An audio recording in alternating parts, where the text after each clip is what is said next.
I'm losing my husband. Alzheimer's hasn't just muddled his memory. The disease has erased his spirit of adventure, dulled his once vibrant sense of humor, shrouded in fog the physical passion that used to be such a vital part of our lives. Bit by bit, he's disappearing. Fortunately, I know where to find him. In stories. You're listening to My Spouse Has Dementia, a podcast that uses personal stories, occasional interviews, and simple rituals to support dementia caregiving spouses. You see, what I really want is to help us survive, because about 40% of us die first. I'm Sita Christian, writer, life cycle celebrant, caregiver. My husband has Alzheimer's, late stage. This is episode number 6. If you're caring for a spouse with dementia, your time is focused on the present. Meds on time, shoelaces still tied, need the bathroom. The way you see your spouse now is framed by what he can't do anymore, what he doesn't remember anymore, who he can't be anymore. That might make it hard for you to remember who he was before dementia seized him. And when the stress is overwhelming, it helps to remember your spouse the way he used to be. Let me share 3 stories about my husband, modern versions of Once Upon a Time. Story number 1. Looking back to when we were dating, I remember the first time I went to Dick's home for dinner. He knew he might get hung up at work, and he knew that I'd be coming from a distance, so he gave me a key in case I arrived first. Now, we'd been dating for, about a year, and I knew he wasn't going to ask me to return that key. Even though I'd been to his home many times, I felt odd letting myself in. I'd been divorced for about 3 years, and standing on his threshold, I let myself imagine what it would be like to marry him. I wasn't ready to use the love word yet, but I liked him a lot, and my daughter liked him too, and so did my dog. Thinking I'd get dinner started, I went into the kitchen. Now, the moment I opened that pantry door, I questioned how well I really knew this man. You see, the pantry was full of unopened cans, all without labels, the contents handwritten with a black marker. And there had to be a dozen cereal boxes, varying sizes, arranged alphabetically, many with words cut out here and there, most without tops, and all of them empty. When Dick got home, I asked him about the pantry, and no, this wasn't a scene from some contemporary version of Blackbeard's Castle. Dick had taken up the hobby of sweepstaking. Now, this was before the average person had a home computer, well before sweepstakes could be entered online. This was the era of official entry forms, proofs of purchase, number 10 envelopes, first-class postage stamps, math, and meticulous records. Dick explained that a popular canned pasta company was running a sweepstakes. Each entry had to include the label from the product. He didn't know when he'd get around to eating the pasta, but he had already mailed in a dozen entries. As for the cereal boxes, he explained that some sweepstakes require the box top as proof of purchase, but some require a different part of the box. The more he talked, the more I realized that he didn't care about the prize. He cared about the win. He bought raffle tickets too, and occasionally he picked up a lottery ticket. In the years that followed, he won a lot of prizes, hundreds of them. They ranged from caps, t-shirts, and trinkets, to trips, cash, a car, concert tickets, sports equipment, and gift cards. He won the opportunity for me to carry the Olympic torch in the summer of 1996. And then there was the half-gallon of ice cream every week for a year. That prize came in the form of 52 coupons. He liked to tuck them into birthday cards. Once, while we were grocery shopping at the little family-owned store in our neighborhood, he gave a coupon to a stranger. Dick said the man looked like he needed a break. Fast forward to about 2 years ago. We were in that same little grocery store. I needed a few things from the deli. I pulled a paper ticket from the dispenser and waited for my number to be called. When it was my turn, I stepped up to the counter and gave my order to the clerk. Dick was behind me with our shopping cart. A few minutes later, I heard my husband shout, "I'm gonna win!" I turned to see him waving a fistful of at least 50 deli tickets. Dick has always been lucky. Most of it comes from hard work. Maybe he'll win this battle with Alzheimer's. Maybe he'll be the first to survive. Yeah, I know what you're thinking. And maybe the moon really is made of cheese. Story number 2. Dick likes television shows about nature, particularly the ones about birds. One night he was sitting in his recliner, watching a show about the mating habits of birds. I was sitting on the couch, reading a book. "Honey," he said, "check this out." I looked up. The show's narrator was giving a play-by-play description of a male sandhill crane's desperate, angst-filled attempt to seduce a seemingly uninterested female. The large male crane bowed, stretched his wings, bent his neck backwards like a contortionist, then leaped into the air like a ballet dancer. Eventually, the persistent crane was successful. Yes, I agreed, the display was interesting. I went back to my book. When the show was over, my husband got out of his chair. I assumed he was headed to the kitchen for a snack, but instead, he stopped right in front of me, so close I had to look up. He bowed. He stretched out his arms, lifted and lowered his shoulders.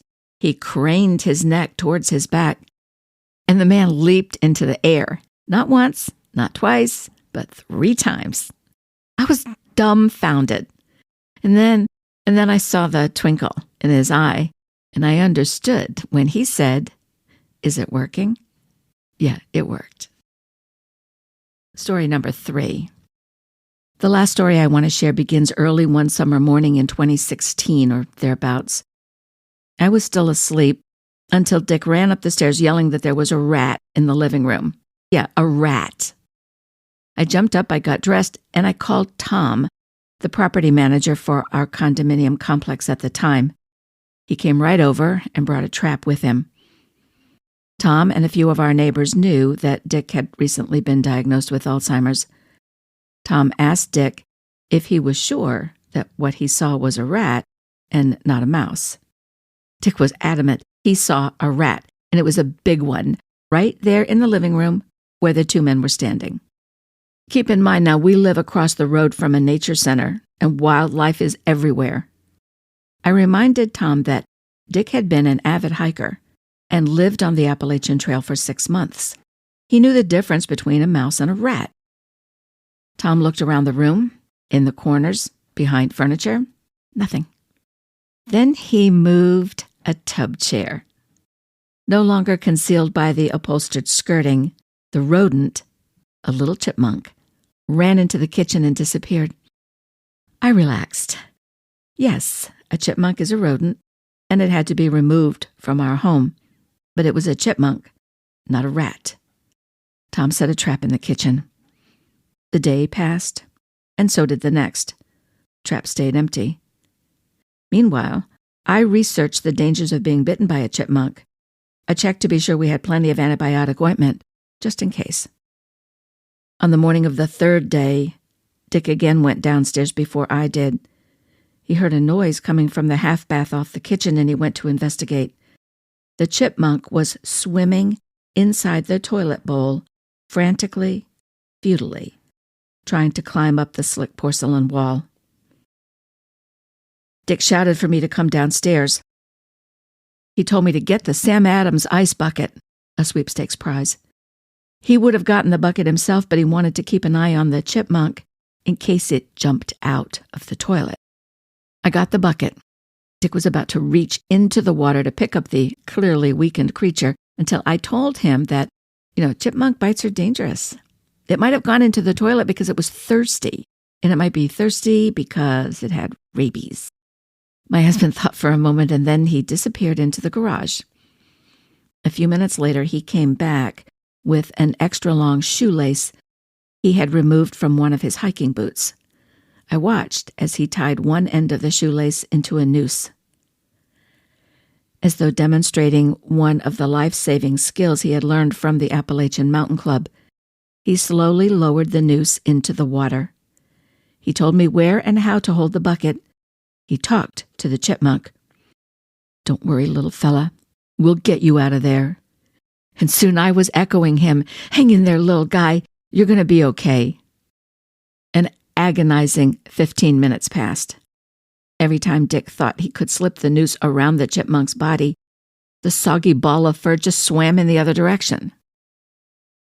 But finally, success. With the care of holding a newborn, Dick lifted the chipmunk out of the water and lowered it into the bucket I was holding. The little thing was exhausted. Dick held the bucket as I opened the back door onto the deck. We both knelt on the floor. Dick carefully turned the bucket on its side so the chipmunk could leave, but it didn't move. We looked closer. The body lay lifeless at the bottom of the pail. Then ever so slowly, Dick tipped the bucket. And Alfred, yes, Dick had named him by now, slid down the side of the bucket and landed on the sun-warmed wood. Still he didn't move. Dick leaned down, close. "Go on," he said. "You can go home now." And suddenly, Alfred perked up, and he ran off. Dick speculated on the stories that Alfred would tell his family that night. I hoped Alfred knew how lucky he was to have fallen into our toilet. Had he gone elsewhere, he might have been flushed away. I didn't just happen to remember the stories about my odds-defying, nature-loving, tender-hearted husband. I need to remember the man he was. Remembering helps me engage with him, have conversations like we used to. In reality, I'm just playing make-believe. He'll talk in a hodgepodge of syllables, and I'll say, "Yes, I do think the weather will be nice this week." Or, "Yes, I agree, let's do that tomorrow." Or, "Yes, let's put some flowers on the deck." I don't think he understands my words any more than I understand his. It's not conversation. It's just the sound of conversation. But sound is powerful. I talked to him as though he made sense and I understood, as though we were still connected the way we used to be. You see, I know that in the months to come, he'll fade away even more. That vacant stare that used to overtake him, just once in a while, well, it's now how he looks a good part of every day. He'll sit in the breakfast nook and stare out the window in the backyard. I can wave my hand in front of his eyes, and he doesn't blink. I wonder if he remembers who he used to be. One day not long ago, he got upset with himself over something, and he pressed his hands on either side of his head, and he cried in desperation, "I just want it fixed." I do too, honey. I do too. This past week, I shared with my dementia support group that I'd had a couple of dismal days. Times when you feel buried in sadness, and they understood. They've been there too.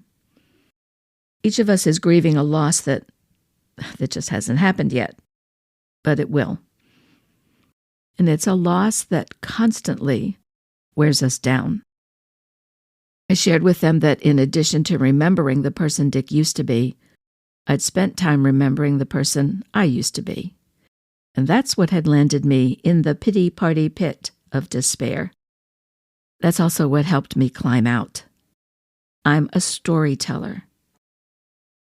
The late fantasy writer Ursula Le Guin said, "There have been civilizations that did not use the wheel, but there have been no civilizations that did not tell stories." So as dementia caregivers, we need to tell the stories of our loved ones. We need to tell our stories too. We need to share what we've learned, and we need to let other caregivers know that they're not alone. We also need to remember that we control the story. No, I'm not talking about the physical reality that ends in death. We control the story that lives on. Speaking only from personal experience, when a loved one dies and leaves a legacy of positive qualities, we like thinking about them. We like talking about them. We like looking at old photos, listening to certain music, going to certain places, eating certain foods. We like sharing our memories. And no, that doesn't stop the tears, and that's okay. We need tears. When caring for a family member and your relationship is strained, and has been for years, the pressure of caregiving can cause challenging emotions to erupt. If that's you, please see a therapist, a social worker, a counselor, join a support group, talk to a trusted friend, talk to a stuffed animal, talk to a tree, talk to the moon. Just talk. Tell someone the story of what you're going through. Get the words out. Freed from your heart, the painful words will wither. Their effect on you will weaken over time. For most people, grieving the death of a loved one starts, well, at death. For those of us caring for a loved one with dementia, grieving starts long before death. Can the healing start before death too? Well, I don't really know. But the stories we tell about our loved ones can become the cushions that break our emotional fall. I do know that. They can be the bricks that help us build our life again when the time comes. Before I close this episode, I want to say a thank you to the person who went to my website, myspouseHasDementia.com, and left a 5-star review titled, On the Road Again. I don't know the writer's name, but she shared some personal, painful details about her struggle caring for her mom and about the struggles of other family members caring for loved ones. She's doing what I do every day. Fill a glass with water, get close, say the word resilience onto the water. Say it several times. Visualize the power of that word being infused into the water, and then drink it. I know that the challenges of caregiving are real. The effects are exhausting. I believe that if I keep telling myself the story of how I'm resilient, how I'm able to bounce back, I increase my chances of surviving. And that, my friends, is the goal of this podcast, to help other caregivers survive. You can help too. If you know of someone who is caregiving for a loved one, especially someone caregiving for a spouse with Alzheimer's or other dementia, please tell them about this podcast. They can go straight to the website, myspouseHasDementia.com. They can listen right there. They can subscribe or follow from there too. Apple Podcasts, Spotify, Google Podcasts, Amazon Music, those sign-up buttons are all right there. And one more thing important, it's all free. In creating this podcast, I'm following the loving mandate of my friend Victoria Burdick, a retired hospice chaplain. She told me, between now and dead, you've got a purpose. Don't be timid. It's good advice, and I'm following it. Thanks for listening.